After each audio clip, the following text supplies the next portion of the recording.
咁啊，首先多謝大家今日嘅嚟臨啦。今日就係等我回饋翻你哋咁多位可能係咁多年嘅支持，又或者最近嘅支持都好啦。咁啊，想多謝翻你哋，所以你哋嘅出席咧都係我嘅光榮嚟嘅。咁所以今日咧所以想請大家有一個好意想不到嘅一個下午茶，係啦。今日既然係一個舊書嘅發佈會咧，呢兩本書都有10年前嘅書嚟㗎啦。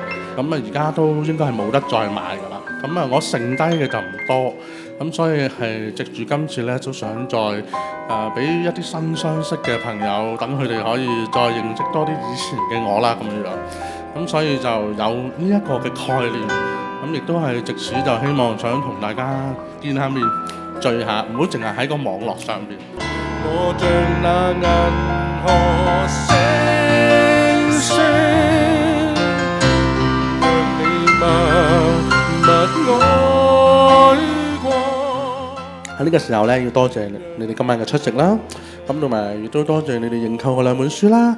咁我亦都希望琴日同今日嘅我回饋俾大家，請大家飲 tea 啦，食蛋糕，希望大家開心，有一個美好愉快嘅下午。